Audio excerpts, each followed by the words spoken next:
सुबह उठकर वनजाक्षी देखती है कि जहाँ पिछली रात को एक छोटा सा पौधा था, वो अगले दिन एक बड़ा 6 फुट वाला पेड़ बन चुका था। और इतना ही नहीं, उनपे बैंगन भी इतने भरे भरे और 4 गुना बड़े भी उग गए थे।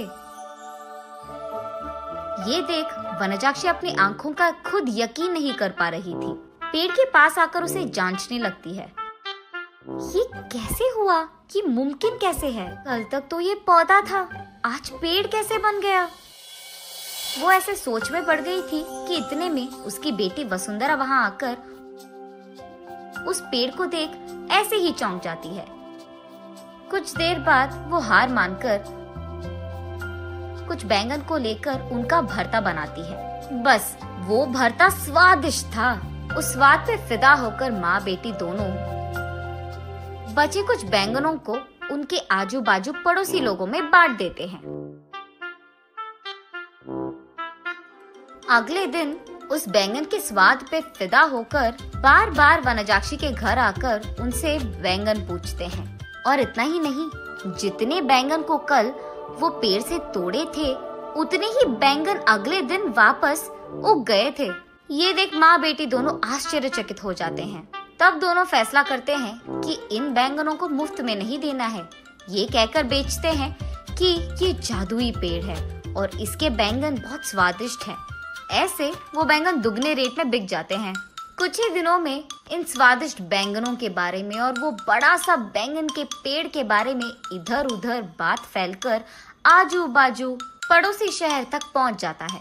इसलिए हर रोज सुबह शुरू होते ही पेड़ में भर के बैंगन उगते थे और उनके लिए लोगों की लाइन लग जाती थी सुबह सुबह, और वो भी वनजाक्षी के घर के बाहर। वनजाक्षी का पैसों का डिब्बा हर रोज पैसों से भर जाता था और ये बहुत साधारण सी चीज होती थी।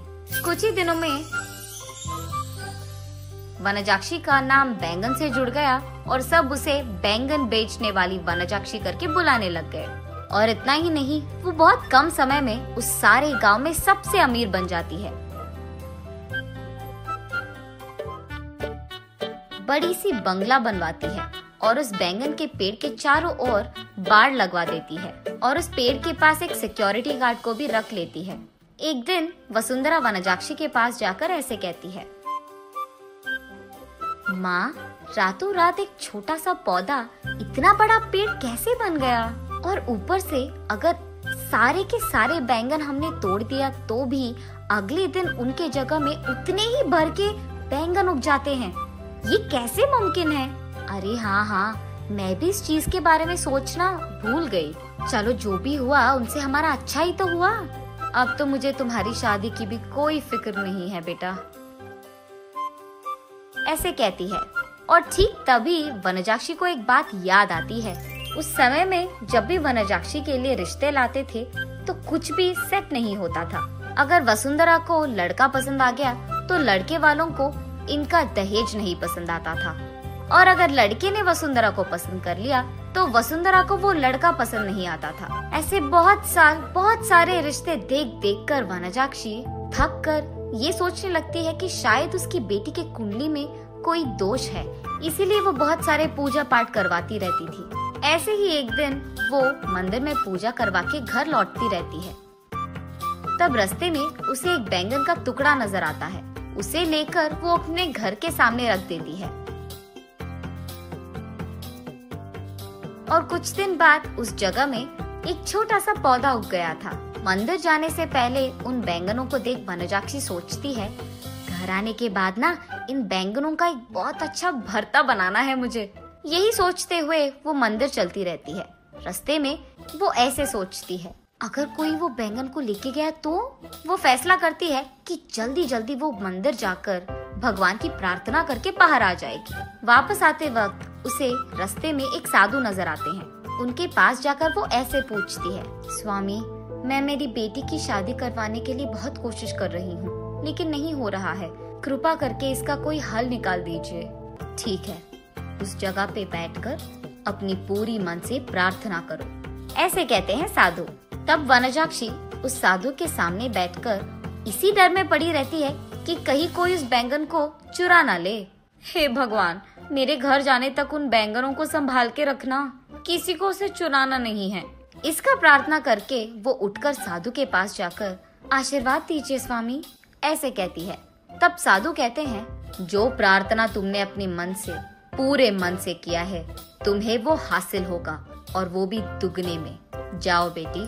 तब जाकर वनजाक्षी को समझ आता है कि हुआ क्या था, और वो वसुंधरा को ये सब समझा देती है। तो तुमने मेरे शादी के बारे में नहीं, बैंगन के बारे में प्रार्थना किया था? हाँ, तुम भी ना, ये कहकर हंस लेती है। चलो जो भी हुआ, हमारा तो भला ही हुआ ना बेटी। इस बैंगन के पेड़ के वजह से हम अमीर बन गए हैं, और कल ही तुम्हारा स्वयंवर है, तैयार हो जाओ। ये कहकर आजू बाजू पड़ोस के सारे गांव में डंडोरा पिटवाती है कि उससे भी अमीर लोग उसकी बेटी से शादी करने के लिए स्वयंवर आ जाए। तब तक बैंगन बेचने वाली वनजाक्षी तो बहुत प्रसिद्ध थी, और उस घर के जादुई बैंगन का पेड़ भी। इसीलिए उससे रिश्ता पक्का करने के लिए बहुत सारे अमीर लोग लाइन में लग गए थे। उनमें से अमीर और अच्छा दिखने वाले एक आदमी से वनजाक्षी अपनी बेटी वसुंधरा की शादी करवा लेती है। कुछ दिन बाद जब उसके सारी जिम्मेदारियां खत्म हो गई थी, वनजाक्षी उस बैंगन के पेड़ के पास बैठकर ऐसे सोचने लगती है, उस दिन मुझे इस बैंगन के बारे में काश कुछ सोने का ख्याल आया होता। बैंगन के बदले में सोना दुगने में मिल जाता था, तब मैं और अमीर बन जाती थी। हाँ।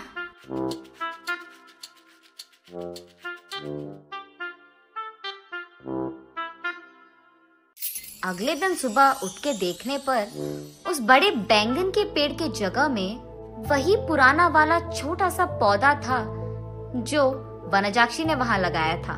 तब वनजाक्षी को पूरी बात समझ में आती है। आशा करना तो अच्छा ही है, लेकिन लालच करोगे तो निराशा ही मिलेगी।